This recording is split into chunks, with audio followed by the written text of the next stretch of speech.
just make a world where there's no evil? Well, for there to be free will, we have to be able to choose. Okay, but why couldn't we just choose between good things or neutral things? Why do we have to be able to choose bad things at all? Well, obviously, he doesn't want us to just be mindless robots. I didn't say anything about being robots, I'm just saying why make us capable of doing bad things at all? I don't get to choose between breathing air or breathing water. I have to breathe air. Does that limit my free will? Well, no. So then why do I need to be able to choose between harming and helping in order to have free will? Well, in order for there to be good, there has to be evil to balance it out. So you're saying that God can't make a universe where there's only good, no bad, and still free will? Sounds to me like he's not all powerful. Well, it goes against logic for there to be only good and no evil. But I thought that God was beyond logic and not limited to our understanding of things. Well, right, but it just kind of sounds like you're putting limits on him. Look, God made the universe how he made it for a reason. A reason that we can't understand? Exactly. So then how do you know that his reasons for allowing evil and suffering are good reasons? Well, he's God, he's good by nature. According to whose standard of good? He is the standard of good. But how do you know that if he's beyond our comprehension?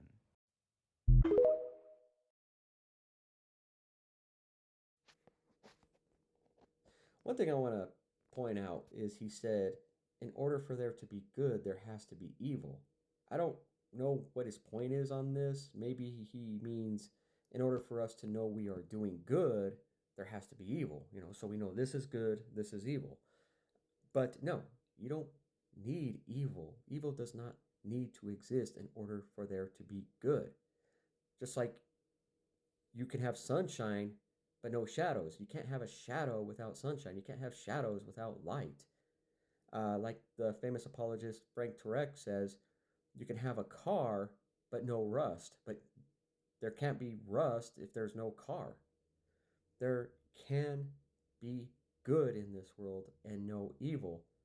God, when he first created the heavens and the earth and everything in it, and Adam and Eve, there was no evil. There was no evil in this world. This is why the devil tempted Eve to eat the forbidden fruit, and then she got Adam to also eat it with her. Why? Why did the devil tempt Adam, or why did the devil tempt Eve?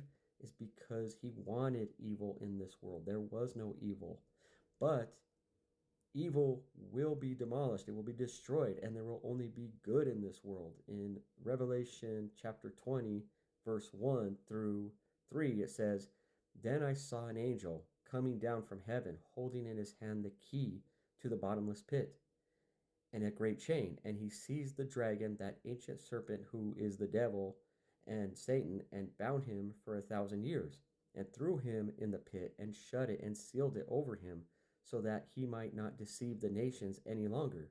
So when this happens for 1,000 years, evil will not be in this world. Evil will not exist in this world. In verse 7, it says that the devil will be released from his prison for a little while, but then he will be thrown back into the pit where there will be fire and sulfur, and the Antichrist and the false prophet will also be there, and they will be in hell for forever. So when that happens, evil will no longer be in this world. Evil will no longer exist in this world. So we don't need evil in order for there to be good.